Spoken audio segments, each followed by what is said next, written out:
How you doing, everybody? CJ Williams here, BUF Bootcamp. I want to thank you for joining me in this video. But before I get into these ab exercises, which I know that's what you want, that's what you came for, I want everybody to understand that your abdominal muscles are just like any other muscle group in the body. To build them, you don't have to work them every day. They need rest. You need to recover with that area. So doing them every day is not going to speed up the process. That's the first thing. The second thing is, if you got a little bit extra in that area, your focus should be on your nutrition and full body exercises that burn lots of calories. I'll, at the end of this video, include a link somewhere on one side here to a video I did with some full body exercises that you may want to try and add to your routine. So now that I've gotten that out of the way, let me show you a few of my favorite ab exercises that we do here every day or on a weekly basis, whether in my boot camp or in a personal training setting. Here we go. Let's start this thing off with a plank reach. More of a core than ab exercise. But here we go. From a plank position, I always tell my clients to have their feet a little bit wider than they would be with a normal plank. And one at a time, while keeping those hips parallel to the floor, you're gonna reach out one arm at a time. Help shift that weight. Try to avoid turning those hips over like this. Nice and parallel.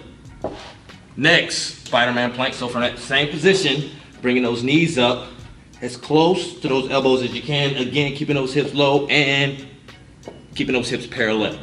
Not turning those hips over. Keep those toes and knees off the floor at the same time while you bringing those knees up.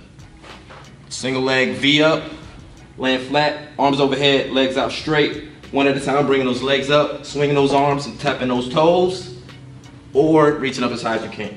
You can modify that by just getting your head and shoulders up, crunching and squeezing those abs. That's one way to kind of modify that, but your goal is to get to where you can get your back up off the floor. A pendulum, laying on your back. You can modify this by bending your knees. You can make it harder by sending those legs up with a slight bend in your knees. Either way, lowering those legs one side at a time, keeping those shoulders on the floor, and take it as slow or as fast as you can. The flutter kick, hands under that lower back from a hollow body position, meaning your lower back is on the floor, hollowed out, pointing those toes, nice and quick, up and down with the flutter kick. Similar to that pendulum, but now we're going in a circular motion, keeping those shoulders on the floor, hands out to your side to help with your balance and to brace. So take it in each direction. Russian twist, get you some type of resistance. I have a 14-pound ball here. Feel free to start with whatever way you feel comfortable with. Leaning back, keeping that chest out, turning those shoulders, tapping that ball on the floor.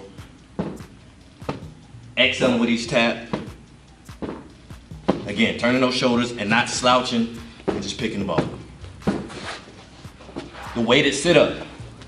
Flat on your back, holding that ball on your chest, sitting up and pressing that ball up overhead.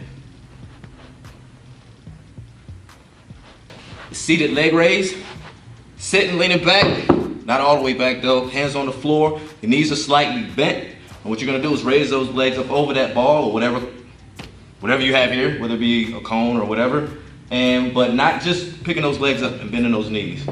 You're actually bringing those knees in towards your chest, activating those lower abs, and tapping those heels on the floor. The hollow rock. Hollow body position, legs elevated off the floor, arms out over your head. Using momentum from them legs to kick and swing down, round out your back to where you're rocking on your tailbone, your butt, keeping that body in a hollow position.